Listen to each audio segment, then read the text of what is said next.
বাংলাদেশ এবং শ্রমিক কর্মচারী ঐক্য পরিষদের পক্ষ থেকে সেই দাবির প্রতি সংহতি জানিয়ে আমি সংক্ষেপে দুই একটি কথা বলতে চাই। একটা কথা আছে, ডিম পাড়ে হাসে খায় বাগদাসে।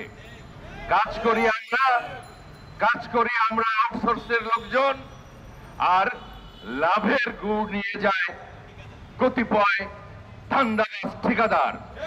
আমরা এই প্রথার অনতিবিলম্বে বিলোপ চাই।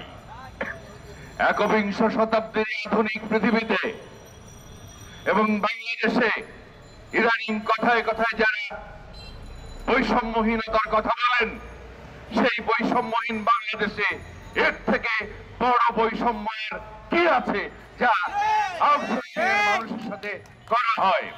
আমরা চাই অনতিবিলম্বে এই আধুনিক দাস প্রথা, আউটসোর্সিং প্রথা বাতিল করে যে যে প্রতিষ্ঠানে কাজ করে, সরকারি স্বায়ত্তশাসিত বা বিভিন্ন ব্যাংক প্রতিষ্ঠানে, তাদেরকে রেগুলার কর্মচারী হিসেবে নিয়োগ দেওয়ার সকল কার্যক্রম অবিলম্বে গ্রহণ করে।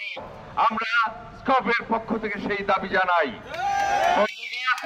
কথা আমি বলবো না, কথা খুব পরিষ্কার।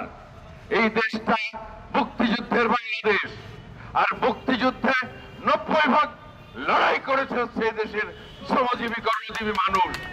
সুতরাং আমি শ্রমজীবী কর্মচারী হিসেবে আমার ন্যায্য হিস্য যদি না পাই, তাহলে আমি আমার সর্বোচ্চ শক্তি সামর্থ্য নিয়ে সেই ন্যায় প্রতিষ্ঠার লড়াই আমরা জারি রাখবো, এবং সেই লড়াইয়ের সাথে জাতীয় শ্রমিক জোট বাংলাদেশ থাকবে, সেই লড়াইয়ের সাথে শ্রমিক কর্মচারী সংগ্রাম পরিষদ থাকবে।